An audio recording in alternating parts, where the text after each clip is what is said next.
Hola, hola a todos y muy bienvenidos queridos amigos, oyentes y seguidores a un nuevo episodio de Historia en Podcast. Episodio ya 84 de esta sexta temporada On Demand, en donde ustedes son los verdaderos hacedores del podcast, van proponiendo temas, van haciendo llegar sus solicitudes y aquí nosotros las vamos procesando para tratar de hacerles llegar siempre el mejor contenido de divulgación histórica.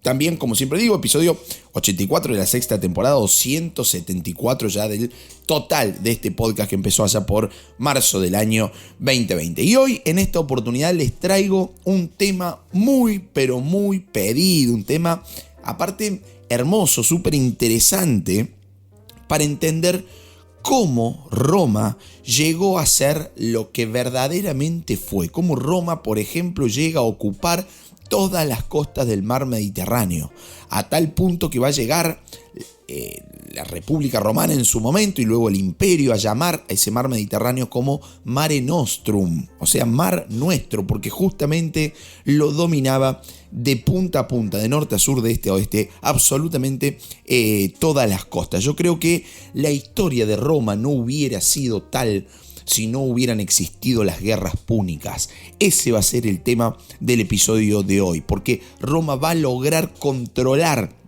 comercialmente el mar Mediterráneo a partir de este hecho en puntual, a partir de las guerras púnicas, a partir de la guerra con Cartago. Ahora, vamos desde el comienzo. Como siempre digo, ¿qué fueron las guerras púnicas? ¿Cómo podemos definirlas? Bueno, las guerras púnicas fueron una serie de conflictos bélicos, librados entre la ciudad de Cartago y la ciudad de Roma entre los años 264 a.C. y 146 a.C. Es decir, Cartago y Roma estuvieron en guerra por más de 120 años. Después de ese siglo, casi un siglo y un cuarto más, Roma se va a convertir en el imperio comercial que se convirtió. Y Cartago pasará a la historia. Ahora, ¿por qué se llamaron guerras púnicas? Si estamos hablando que se enfrentaron Cartago contra Roma, podrían haberse llamado, qué sé yo, guerra cartaginesa o guerra de Roma contra Cartago, y sin embargo le pusieron guerras púnicas. Bueno, eso se debe a la etimología en realidad, porque como veremos, Cartago era una ciudad fenicia, o sea, perteneciente a la cultura fenicia, y en latín el nombre púnico proviene justamente del gentilicio fenicia, que se pronunciaba punicus en latín, punicus. Si vos decías punicus, estabas hablando de una ciudad fenicia o de un fenicio, gentilicio justamente aplicado a los ciudadanos de Cartago, por ejemplo, que pertenecían a esa cultura fenicia. Entonces, como la historia dicen que siempre fue escrita por los ganadores, esta historia de las guerras púnicas, al ser los romanos los vencedores, fue escrita enteramente por ellos. Quizás, si no lo sabían, ya spoileé el final, digamos, para quienes no conocían esta historia, pero bueno, no estoy contando nada nuevo, sobre todo si hablamos de un conflicto que se desarrolló hace más de 2200 años atrás, ¿no? Bueno, les decía entonces, como la historia del conflicto fue escrita enteramente por autores romanos, los romanos van a etiquetar colectivamente como guerras púnicas a 3 conflictos que existieron entre la ciudad de Roma, entre la República Romana en realidad, y la ciudad de Cartago. Entonces se divide en 3. Nosotros vamos a tener 3 guerras púnicas. La primera guerra púnica del 264 a.C. hasta el año 241 a.C. La segunda guerra púnica desde el 218 al 201 a.C. Y por último la tercera guerra púnica, que fue muy cortita, muy breve, entre el 149 y el 146 a.C. El resultado de esas 3 guerras púnicas ya es conocido por todos, ¿no? Roma ganó las 3 guerras, lo que les permitió a los romanos dominar la región mediterránea que hasta entonces había sido controlada por Cartago. Lo verdaderamente increíble, y que vamos a hacer en este episodio, es analizar cómo fue que Roma ganó esas guerras púnicas, cuando en realidad hubo momentos en los que la propia ciudad de Roma va a estar a punto de sucumbir ante el avance del gran Aníbal Barca, por ejemplo, un general púnico, un general fenicio cartaginés. Sin embargo, la historia se va a desarrollar de otra manera, de una Roma prácticamente desconocida y en algún momento casi a punto de caer, a una Roma que pasa a dominar todo el mar Mediterráneo. ¿Por qué pasó eso? Porque Roma logró vencer a Cartago en las guerras púnicas. Es una bisagra en la historia de Roma. Imposible de pasar por alto lo que pasó en estas guerras púnicas. Ahora, ¿qué pasaba en Cartago antes del conflicto? Si bien ya le tendríamos que dedicar de lleno a esta altura del podcast un episodio a los fenicios, en esta oportunidad solamente voy a decir que la ciudad fenicia de Cartago había pasado de ser un pequeño puerto que era utilizado como un punto de escala, digamos, ¿no? de descanso, si se quiere. De eso pasó a convertirse en la ciudad más rica y más poderosa de toda la región mediterránea, antes ahí del 260 a.C., digamos, ¿no? Al inicio del siglo III a.C. Bueno, los tipos, estos cartagineses, tenían una de las armadas más poderosas del mundo antiguo por esos momentos. Su flota de guerra era verdaderamente muy poderosa, su ejército de mercenarios era muy famoso y encima, gracias a los tributos, a los aranceles, al comercio, disponía de una riqueza suficiente para hacer literalmente lo que quisiera, lo que se le antojara. O sea, Cartago era la gran dominadora del mar Mediterráneo hasta el siglo III, ahí 260 a.C., pongamos como punto de referencia. Y como era poderosa y como podía hacer lo que quisiera, no se privaba absolutamente de nada. De hecho, no va a titubear, por ejemplo, Cartago, en prohibir el comercio romano por todo el Mediterráneo occidental a través de un tratado que van a firmar con la pequeña ciudad de Roma. Y ustedes pueden pensar, ¿cómo Roma se va a doblegar tan fácil? Bueno, Roma no tenía para el 260 ni para el siglo III a.C., todavía ahí a los inicios del siglo III, no tenía una armada, no tenía una flota de guerra todavía desarrollada. Entonces, el tratado era la única vía y además se va a cumplir a rajatabla ese tratado, porque la mayoría de las veces esto va a funcionar así. Los romanos no se van a aventurar a comerciar, sobre todo disputando rivalidad con Cartago. Pero había algunos romanos que buscaban aventurarse en esa zona del mar Mediterráneo y los cartagineses, cuando lo encontraban, directamente los ahogaban y le quitaban todo lo que tenían, incluido el barco, digamos, ¿no? O sea, no había forma de sobrevivir a Cartago si fueras un romano de a comienzos del siglo III a.C. Y como es de imaginarse, en algún momento los romanos se iban a hartar de esa situación y se iba a producir el chisporroteo, como decimos acá, ¿no? Iba a iniciarse una chispa que encendiera la mecha de la guerra o el ansia beliscosa. Entonces, por las dudas, para no llegar a esos puntos de beligerancia, sobre todo pensando en el futuro, ambas partes, es decir, romanos y cartagineses, van a firmar varios acuerdos de no agresión entre sí. Acuerdos de los años 509 a.C., 408 a.C., 306 a.C. y el último del año 278 a.C. Pero para este último momento, para el siglo III a.C., debemos decir ya que la guerra entre las dos ciudades, entre Cartago y Roma, parecía prácticamente inevitable. ¿Por qué en ese momento la guerra parecía inevitable? Fácil, porque la Roma del 278 a.C. claramente ya no era la Roma del año 509 a.C. cuando se firmó el primer tratado entre Roma y Cartago. Ya para esta altura, Roma, convertida en república, era toda una potencia en el continente europeo. Había expandido su frontera, ya no era una aldea, una ciudad a la orilla del río Tíber. Había expulsado a los galos al otro lado de los Alpes. Había ganado un par de ciudades al sur, en la zona de la puntita de la bota de Italia, ¿no? La zona conocida como la Magna Grecia, donde había polis griegas y sin embargo Roma fue y se impuso. O sea que el desarrollo territorial, la expansión territorial de Roma para el 278 ya estaba sólida, ¿no? Y eso le permite a Roma, convertirse en un centro con cierta hegemonía, al menos dentro de la península itálica. Y esa república romana solo contaba con dos posibles vías de expansión.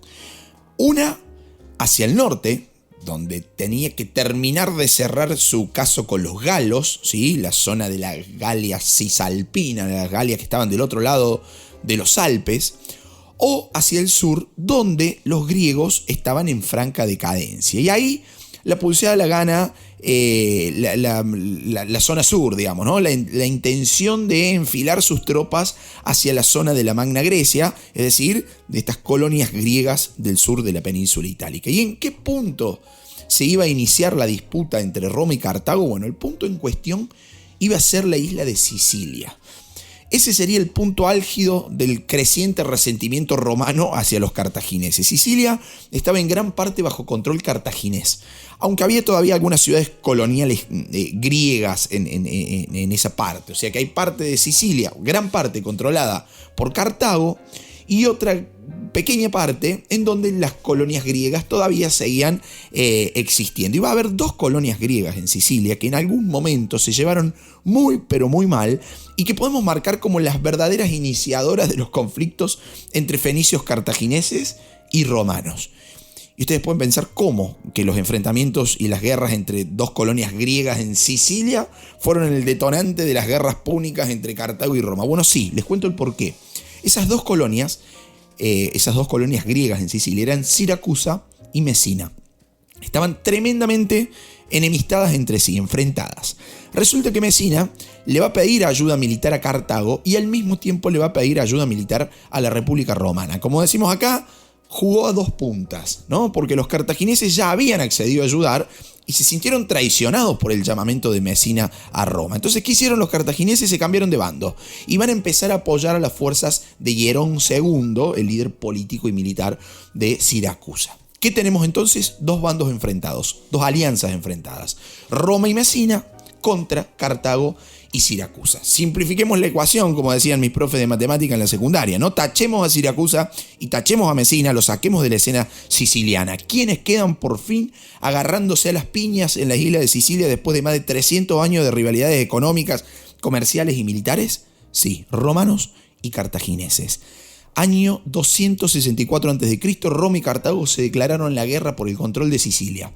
Pero en los inicios, Roma corría con cierta desventaja con respecto a las fuerzas de Cartago en esta primera guerra púnica que empieza en el 264 a.C., porque si analizamos rápidamente, el combate se trabaría en una isla, geográficamente una isla rodeada de agua, ¿no? Claramente. Y Roma para esos momentos, insisto en esto, no tenía una armada desarrollada, no tenía una fuerza naval capaz de disputar con Cartago.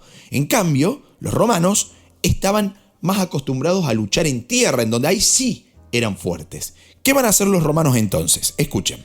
Hicieron lo obvio, porque si no tenían armada, lo primero que tenían que hacer era formar una armada, crear una flota de guerra. Y allá fueron rápidamente los romanos y construyeron un total de 330 barcos de guerra equipados exclusivamente para enfrentar a Cartago en esta primera guerra púnica.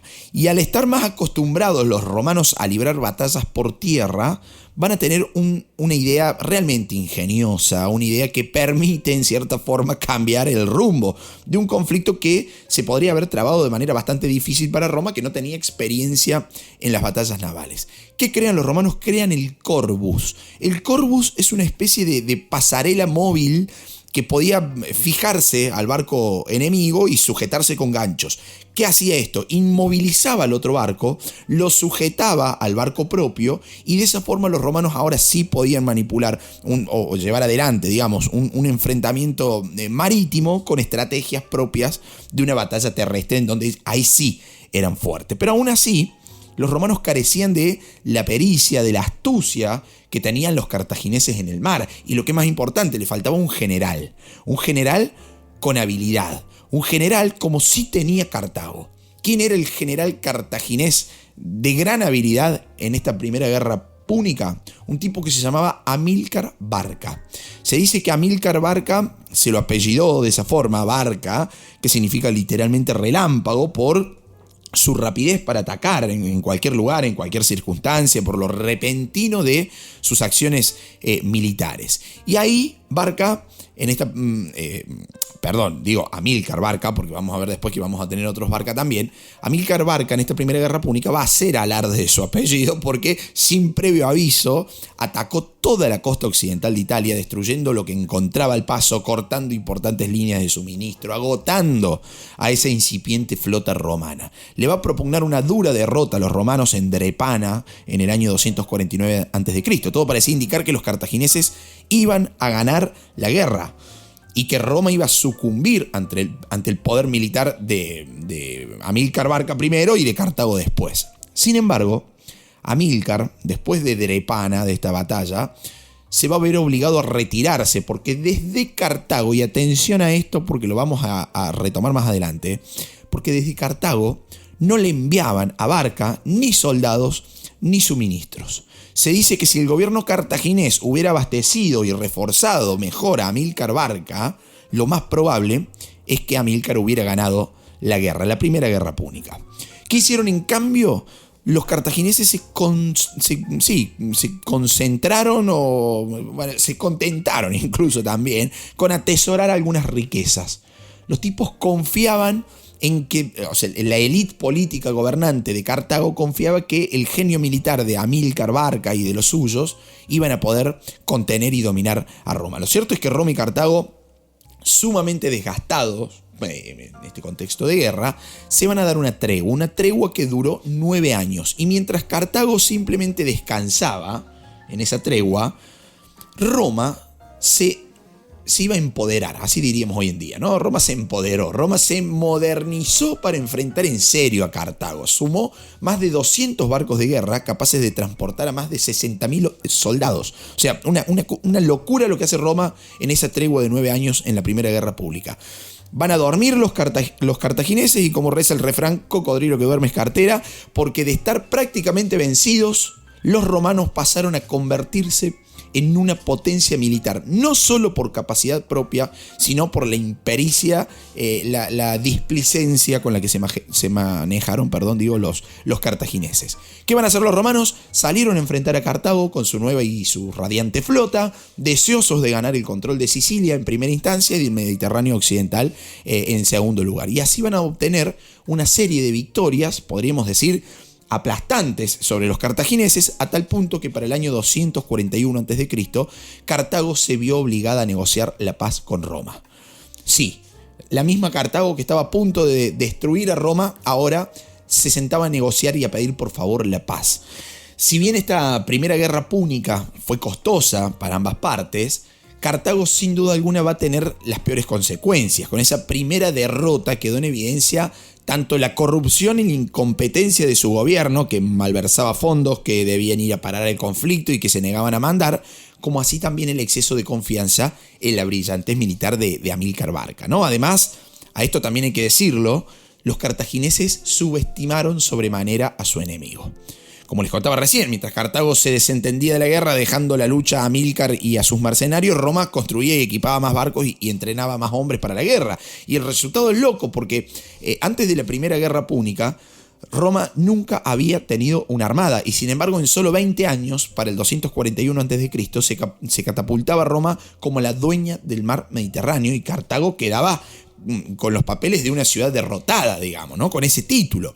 Y ¿qué va a pasar en Cartago después de esto? Digamos, porque esto también es interesante para analizar. A los cartagineses se le va a venir la noche, digamos, ¿no? Porque no solo Roma se había convertido en su enemigo, sino también su propio ejército de mercenarios, dado que el gobierno cartaginés había dejado de pagarle repetidamente a ese ejército de mercenarios, por lo que en el año 241 a.C. sitiaron la ciudad. El mismo año en el que termina la guerra púnica, la primera.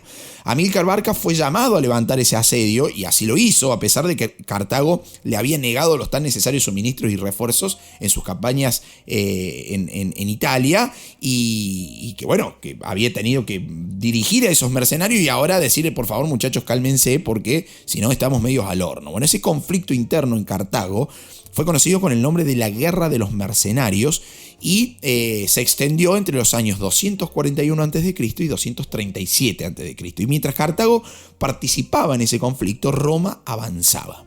¿Hacia dónde avanzaba Roma? Hacia la ocupación de las colonias cartaginesas de Cerdeña y de Córcega. Obviamente a Cartago no le gustaba mucho esta situación, pero poco podía hacer al respecto porque venía de una derrota.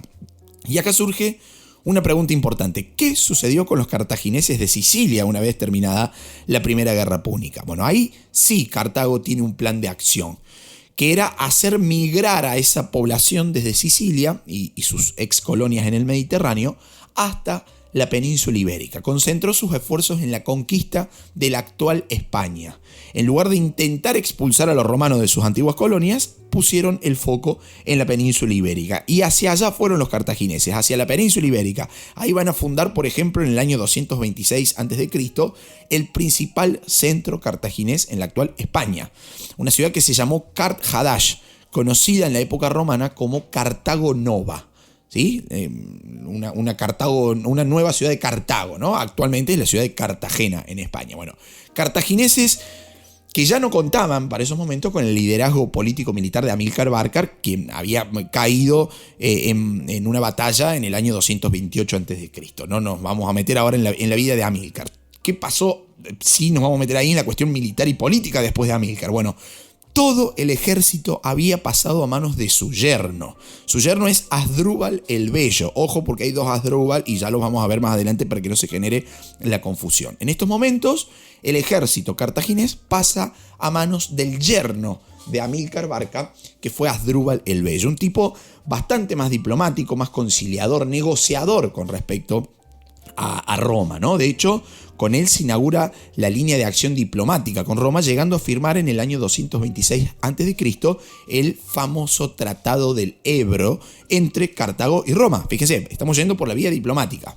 ¿Qué pasó en ese Tratado del Ebro? Se acordó que los romanos iban a mantener el territorio español al norte del río Ebro, mientras que Cartago iba a mantener la zona de territorios que ya había conquistado esta ciudad hacia el sur del río Ebro. O sea, el río Ebro era la frontera, el límite. Hacia el norte Roma, hacia el sur Cartago. Y a la vez, ninguna de esas dos naciones iba a cruzar esa frontera establecida en ese tratado. Pero, como sabemos, de traiciones está plagada la historia, ¿no? Y ¿saben qué va a pasar acá? Asdrúbal, el diplomático, podemos decir, va a ser asesinado por un sirviente en el año 221 a.C. Y el mando militar pasó entonces a Aníbal Barca, hijo mayor de Amílcar Barca. Y a esta altura debería decir el legendario Aníbal Barca. Ya veremos por qué. Porque muchos de ustedes que me piden y que me han pedido, habla de las guerras púnicas y por favor habla de Aníbal Barca. Bueno, acá nos vamos a meter un poquito con la historia de este gran militar cartaginés. Les recuerdo, si lo están pasando lindo hasta ahora, no duden en pasar a nuestro perfil de Instagram, Historia en Podcast. También visitar nuestra web, historiaenpodcast.com.ar, desde donde pueden hacer colaboraciones económicas al canal, a través de Cafecito, a través de PayPal, sumarse a nuestros cursos, a nuestros viajes históricos, comprar nuestros libros. Bueno, tenemos todas las formas posibles para financiar este proyecto de educación, que siempre digo es gratuito. ¿Sí? Si lo desean, si quieren, pueden colaborar, y si no, disfruten de este contenido de divulgación histórica, que para mí es un placer seguir haciéndolo después ya más de 4 años y medio que llevamos, y queda mucho por delante. Volvemos ahora. Dijimos que lo matan a Asdrúbal, llega Aníbal, el legendario Aníbal Barca, el hijo mayor de Amílcar Barca, al poder militar del ejército cartaginés. Bueno, ahora, ¿qué hizo este Aníbal Barca? Ni bien se hizo con el control del ejército púnico. Bueno, no va a tener mejor idea que sitiar, que tomar y que asaltar en el año 218 a.C., la ciudad de Saguntum. Saguntum era una ciudad en la frontera del río Ebro, una ciudad aliada a Roma, pero se encontraba al sur del río, es decir, en la parte que técnicamente le correspondía a Cartago de acuerdo al Tratado del Ebro. Y acá se nos deberían encender las alarmas. Sería el inicio del desastre, porque obviamente los romanos se opusieron a ese ataque y exigieron que Cartago entregara a Aníbal a Roma, porque acababa de atacar una ciudad que era aliada a Roma, por más que se encontrara al sur del río Ebro. Pero el Senado cartaginés se niega a obedecer, se niega a responder al pedido romano, mientras que el Senado romano dice, bueno, si estos tipos no nos van a responder, le vamos a declarar la guerra a Aníbal. Y así, señoras y señores, empezaba lo que conocemos como la Segunda Guerra Púnica.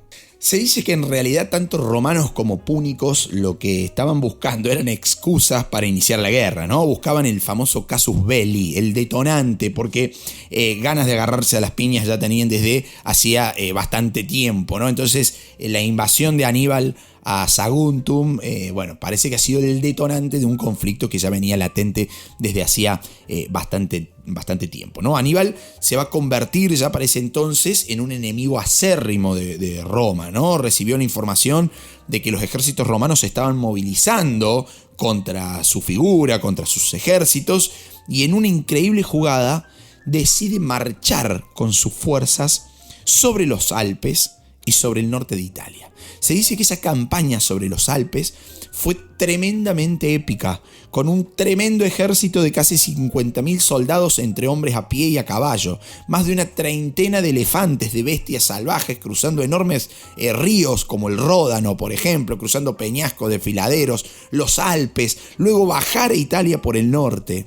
Se dice que fue la hazaña más encomiable de las guerras de la antigüedad, de todo el mundo antiguo. Lo va a volver a hacer recién Napoleón Bonaparte y en segunda instancia nuestro querido San Martín acá en América del Sur, ¿no? Pero la valentía de Aníbal Barca fue hacerlo 200 años antes de la era cristiana, ¿no? Con los recursos que podría haber tenido en esos momentos, ¿no? Resulta novedoso lo que hace Napoleón, lo que hace San Martín, imagínense 1800 años antes haberlo hecho cruzando los Alpes con esas bestias como elefantes, con 50.000 soldados, caballería, ejército, etcétera, etcétera, etcétera. La cuestión es que Aníbal avanzó en Italia, va a empezar a ganar combates contra los romanos, logra conquistar el norte de la península itálica y sigue avanzando, llegando a instalarse al sur de esta península, al sur de la actual Italia.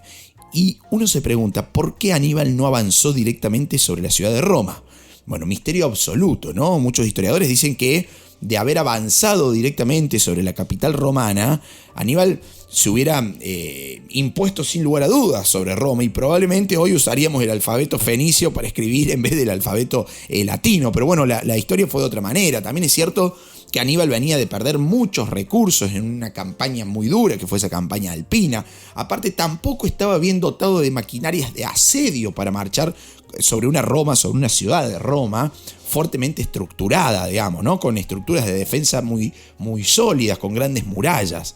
La cuestión es que Aníbal se vio atrapado en el sur de Italia en un juego de el gato y el ratón, ¿no? Con el ejército romano al mando en esos momentos de Quinto Fabio Máximo, un tipo el cual también jugó este juego de no enfrentarse directamente con su enemigo, sino que prefirió cortarle los suministros y tratar de matar de hambre al ejército púnico, ¿no? Al ejército de Aníbal Barca. Esa estrategia de Fabio podría haber funcionado si los romanos no se hubieran impacientado por la inactividad que tuvieron sus ejércitos, ¿no? Sus legiones. Además, Aníbal va a usar la contrainteligencia militar para reforzar y difundir el rumor de que Fabio en realidad se negaba a luchar porque era un empleado a sueldo de los cartagineses. Fíjense la inteligencia de Aníbal también en ese juego. ¿Qué va a pasar con Fabio? Lo terminan sustituyendo, ¿no? Lo sustituyen por Cayo Terencio Varrón y por Lucio a Emilio Paulo.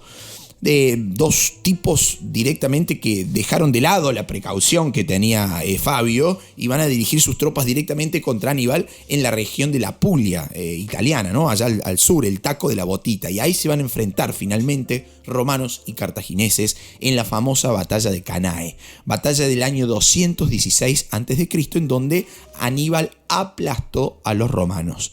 Se estima que en Cannae murieron 44.000 soldados romanos frente a 6.000 soldados de las fuerzas de Aníbal, lo cual le permitió a este general líder fenicio cartaginés obtener lo que fue su mayor victoria, aunque para sorpresa de muchos tampoco la va a poder aprovechar, porque Cartago se va a negar rotundamente, o sea, la ciudad de Cartago se va a negar rotundamente a enviarle los refuerzos y los suministros que necesitaba Aníbal. Nuevamente Cartago haciéndose la desentendida parte 2, porque ya había pasado lo mismo con el padre de Aníbal Barca, que era justamente Amílcar Barca, ¿no? La cuestión es que todo parecía perdido para Roma. Solo le quedaba esperar la invasión de Aníbal a la capital o jugar la última carta que les quedaba a los romanos. Claramente no podían enfrentarse directamente con Aníbal porque ya los había destruido. Tenían que buscar un plan B. ¿Cuál fue ese plan B?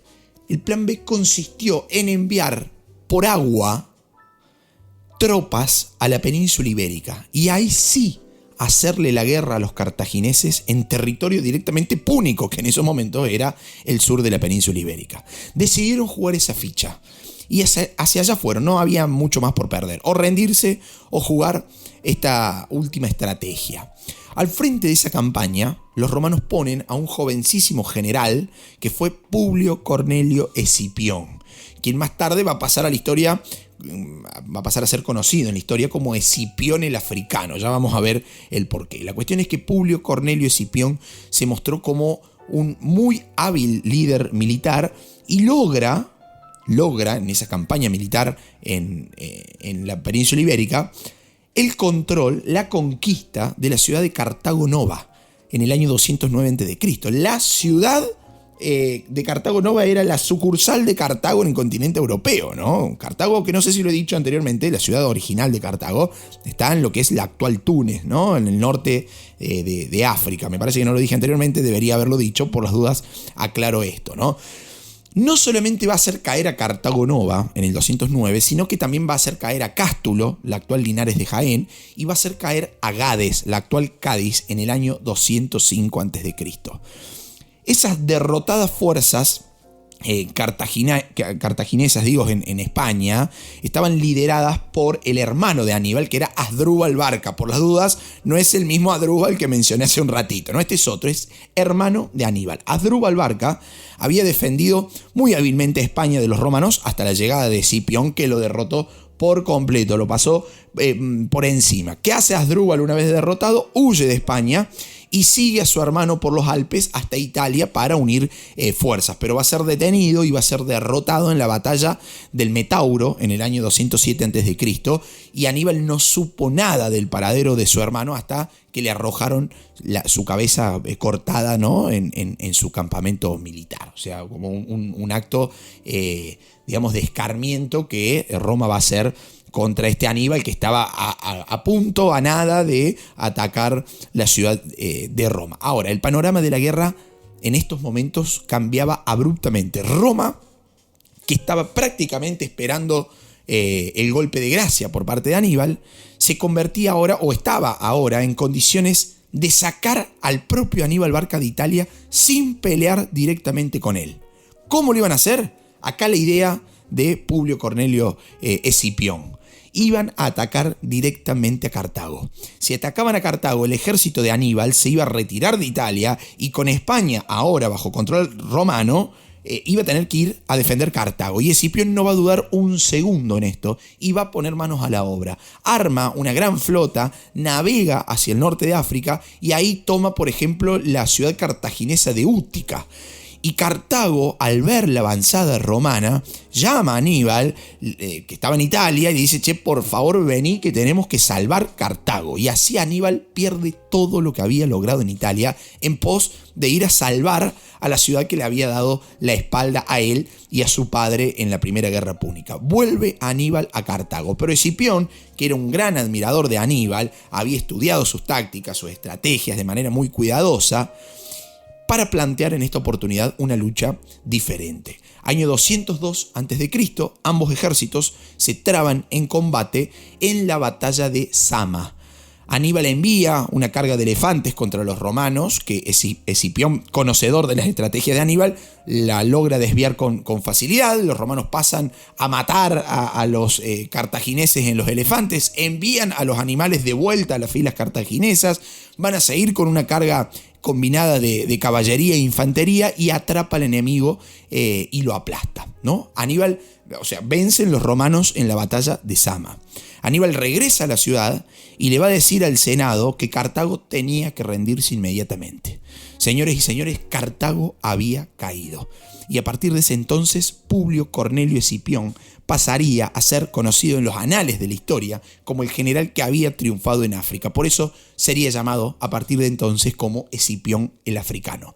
Esa victoria romana en la Segunda Guerra Púnica le permite a Roma alcanzar la total hegemonía mediterránea. Fíjense qué loco, porque hacía 60, 70 años atrás Cartago dominaba el Mediterráneo, no tenía rival y comercialmente también dominaba Roma, debemos decir. Ahora Cartago estaba destruida y Roma dominaba Cartago y el Mediterráneo.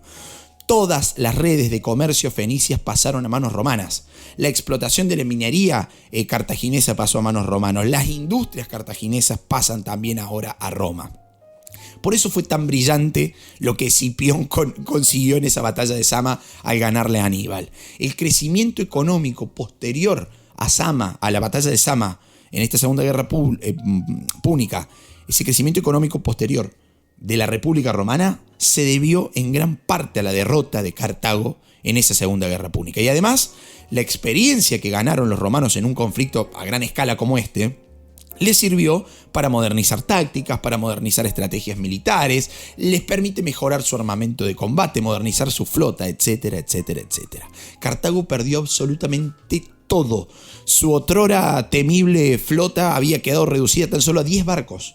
El resto fue quemado por el propio Escipión frente a la ciudad de Cartago a la vista de todos los habitantes de la ciudad de Cartago. El tratado de paz firmado entre Roma y Cartago, además de incluir exclusivamente condiciones ventajosas para los vencedores, como por ejemplo el pago de 200 talentos de oro cada año durante 50 años de Cartago a Roma, incluía la reducción de los vencidos a su mínima expresión. Los cartagineses no podían ni siquiera defenderse de sus enemigos. Para hacer una acción militar, Cartago le tenía que pedir permiso a Roma, por más que se estuviera defendiendo de enemigos.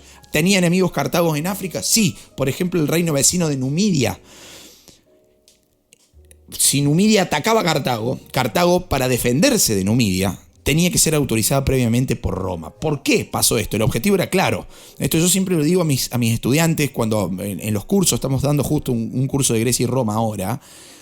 Esto es una especie de tratado de Versalles que le pone fin a la Primera Guerra Mundial, pero en el siglo II a.C., ¿no? En la Guerra Púnica, porque ese objetivo del tratado posterior a la batalla de Zama es hacer que Cartago, o evitar que Cartago se rearme militarmente, lo mismo que Versalles le trata de imponer a Alemania en 1919. Nada más que aquel, el de los fenicios, de Cartago sí se cumplió, el de Versalles ya sabemos que no. Pero la finalidad es absolutamente la misma. Ahora, pregunta interesante acá, ¿qué fue del gran Aníbal? ¿No? Se preguntarán ustedes después de la derrota en la batalla de Zama. Bueno, ¿cayó en la batalla de Zama Aníbal? No.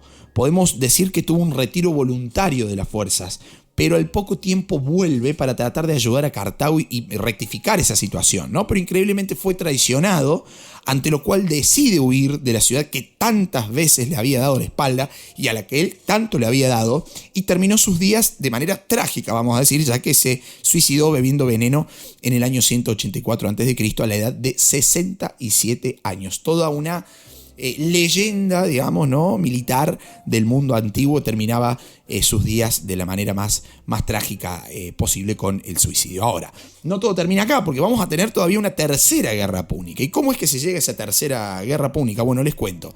Cartago siguió pagando la deuda de guerra a Roma durante los 50 años acordados, y cuando terminó, los tipos dijeron, ya está, se termina el tratado con Roma o sea, no solamente terminamos de pagar la deuda, sino que termina ese tratado con Roma. Hace 50 años que le venimos pagando, hace 50 años que le venimos pidiendo permiso para todo, basta, se termina.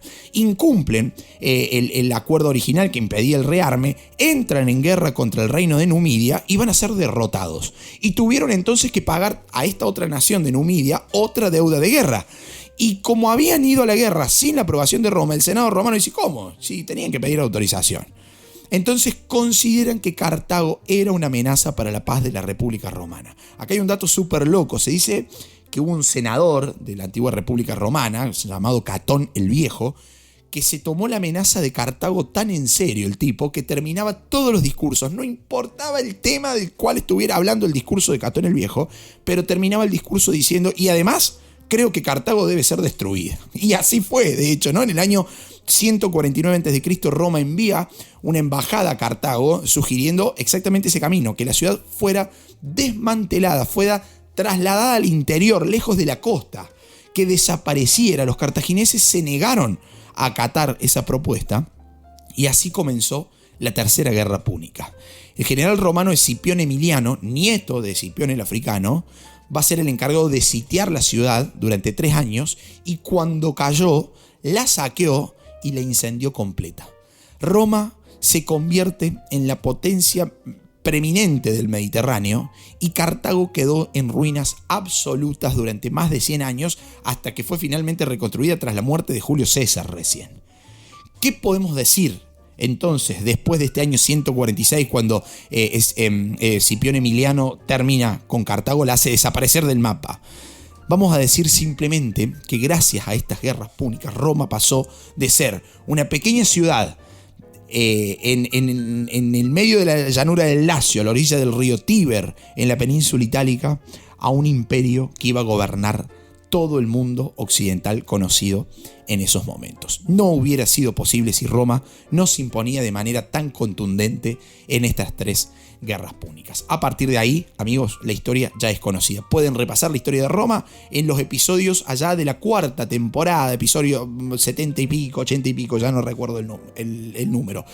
Van, lo disfrutan y me dicen qué tal. Y si les gustó este episodio, háganmelo saber a través de nuestro Instagram, Historia en Podcast, a través de nuestra página web, historiaenpodcast.com.ar, donde tienen un formulario para solicitar temas y también enviar sus agradecimientos, sus colaboraciones y todo lo que quieran mandar. Queridos amigos, hasta aquí el episodio del día de hoy. Soy Lucas Bota, para mí es un gusto haberlos tenido ahí del otro lado. Será hasta una próxima oportunidad cuando la historia nos vuelva a citar. Chao, muchas gracias.